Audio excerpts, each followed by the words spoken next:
It does consume everyone in the family. And at that time, I was going through two because I had both my daughter and my son in addiction at that same time. They were using together. And so today, my daughter is clean, 3 years. My son, unfortunately, fentanyl took him. And it's just been, heck since he passed.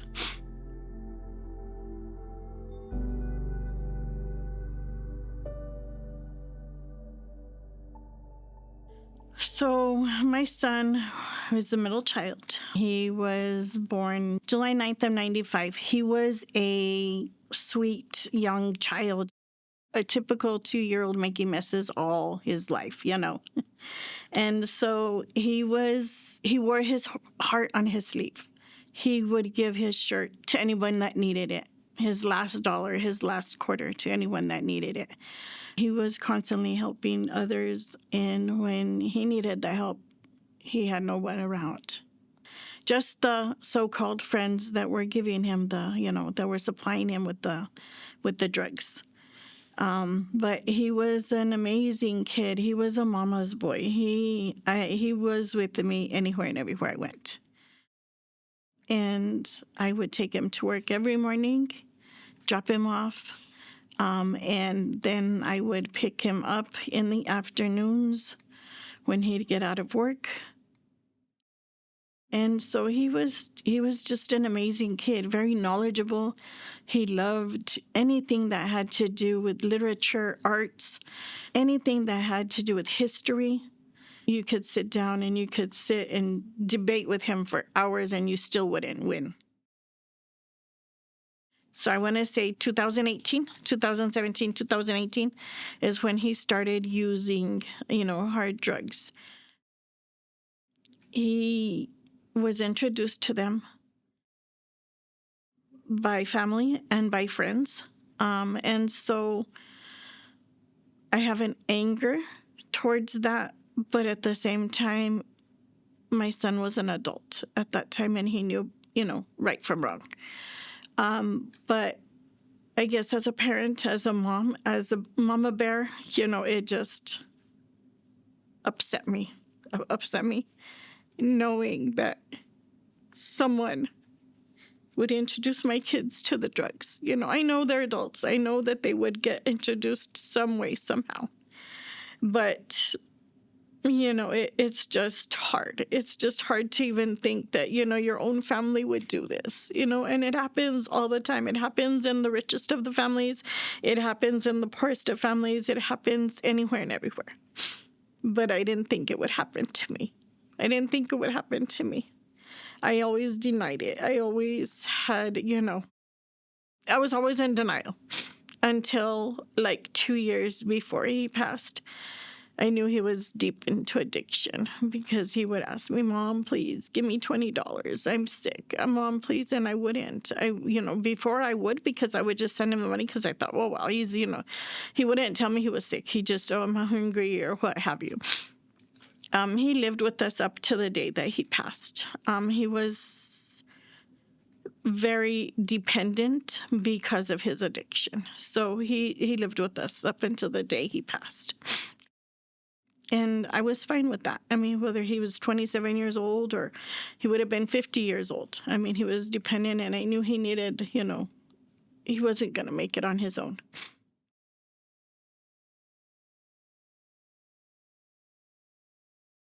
So my mom was in hospice at the time.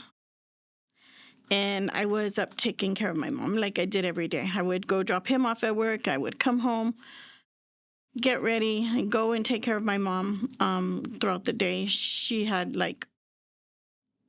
where they would clean her necrotic tissue or whatever on Fridays. He called me. He says, hey, Mom, I got out of work early. Can you come pick me up? Well, I couldn't because they were there, with my mom, so I couldn't go pick him up. So when he went, I told him, get a ride to the interstate, and then I'll go pick you up from there. Grandma should be done by then. Okay, he said. Well, I never heard from him again. After that day, after that last call, he says, Mom, I love you. And I said, I love you too, son. Be careful. Well, I never heard from him, didn't hear from him, and wasn't home when I got home from after taking care of my mom, that my father and my brother got there to take care of my mom.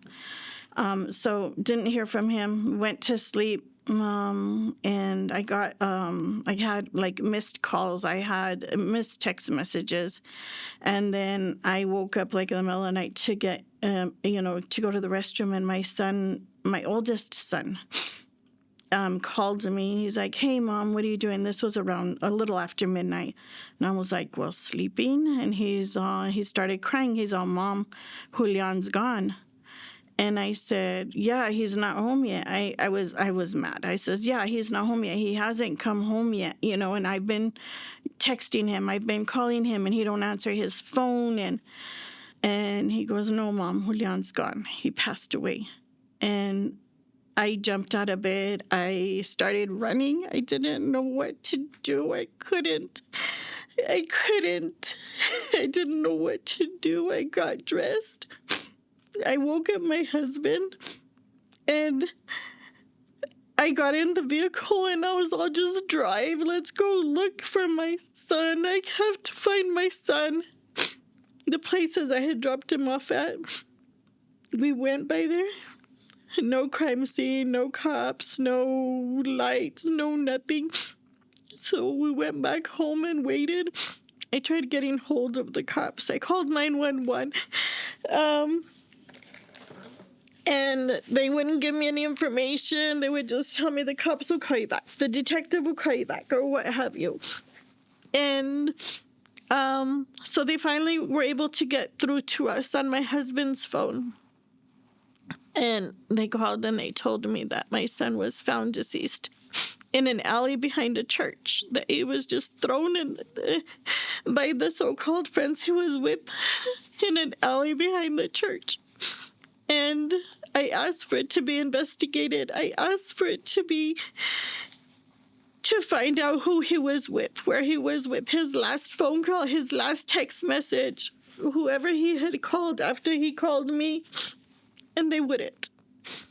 They wouldn't. And to this day, I'm so angry at the police. I'm so angry at the detectives, because my son mattered. My son was a human being. And so that was that. Albuquerque Police Department were the ones that were called. And they were very, very hateful. And I think it's because there are so many on this stuff.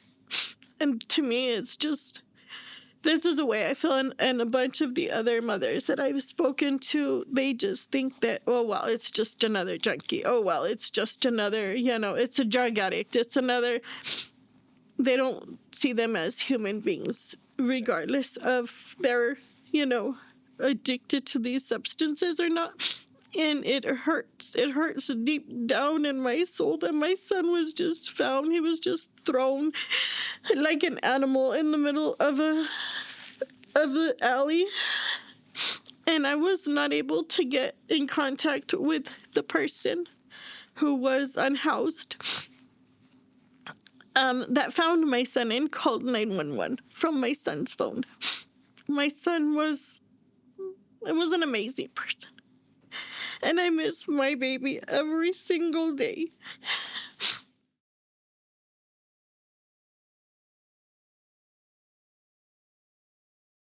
And the thing that gets me was that they took all his property. APD took his property, sent him to OMI. They did an autopsy, blah, blah, blah, blah. When we went to the funeral home, they didn't take the drugs. The drugs were found in his jeans. When I asked my aunt to go check his clothing to see if his wallet was there and his phone was there, of course, those weren't found, but the drugs were found in his pocket still. So APD didn't take the drugs. OMI didn't take the drugs. They left them there. You went through his pockets. You took his wallet out of his pockets. Because he used to wear his wallet in his front pocket, in his front left pocket. And the drugs were found in his right pocket. So I know they went through his pockets. They took his cell phone, the Albuquerque Police Department, because they took his property. They had his phone. I wasn't able to get his property back for like a month and a half. So I didn't get his wallet back, and I didn't get his phone back for about a month and a half after everything happened. So all his money was there, his debit card, his license, his social security card, the stuff that he had in his wallet was all there. His phone, was locked. We were able to get it through his phone, but there was nothing there anymore. There was nothing. There was no calls. There was no text messages. And I know my son had to have called someone to pick him up to deliver the drugs or to see if they had whatever they had. Someone cleaned it and left the drugs in the pocket. And that's where my anger is the most with Albuquerque Police Department. And I've asked.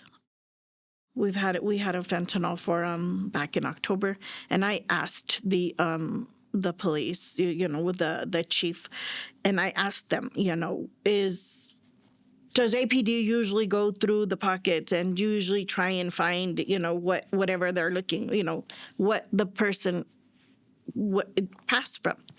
And they said yes, and I said, well, they didn't on my son. And they said, well, we'll talk. I have yet to talk to anybody, So it upsets me so much because the way they treat people with substance abuse, and it's just to them, it's, oh well, it's just another drug addict, oh it's just another it's another person that that doesn't mean anything. We're just getting rid of all these people that and to me, my mission is to fight for fentanyl awareness. I help educate, and I help with resources both in English and in my Spanish community. It's really bad. Central is really bad, but my son wouldn't go around those places. He used, and he was in active addiction, but he would not go to places like that, or much less walk those areas by himself. He was my son. Being that he was my middle son, I was his protector, and he was my savior. He was afraid of things like that. He was literally like, he would freak out, and he'd get he had a lot of anxiety. So he would kind of freak out. So I never imagined him to be in that type of area or anything. And when they told me that's where they found him, I was just appalled. I was just like, what the heck was he doing over there? Why was he over there? Who was he with? Who dropped him off? Where, who saw what? He was just dumped there in an alley. From when they released him from the OMI, from the Office of Medical Investigator, when they released him to the funeral home, by the time the funeral home got him, ready and whatnot, for us to be able to dress him, it took us 10 days. And during this time, I had my mom sick. My mom passed a month after my son did. So my mom and my son were so close that I know my son knew my mom was suffering and she was in hospice. So they went together. So I'm completely shattered. I'm completely broken. My son, I miss my baby. And, I had a hard pregnancy and a hard delivery with him. And that's why I said he's my savior, because he saved me. They told me that they told my husband he had to choose between one of us. And that's why I say he's my savior, because he saved me and I saved him. So we've been together ever since birth, until he passed, until that last day, that evening that he passed, because I saw him that morning. He gave me a hug and he kissed me. He always kissed me on the forehead. And he says, I love you, Mama. He says, when I was sick, he would come in, hey, Mom. What do you want to eat? You know, he was a fantastic cook. He was a very good cook. He always made sure I ate.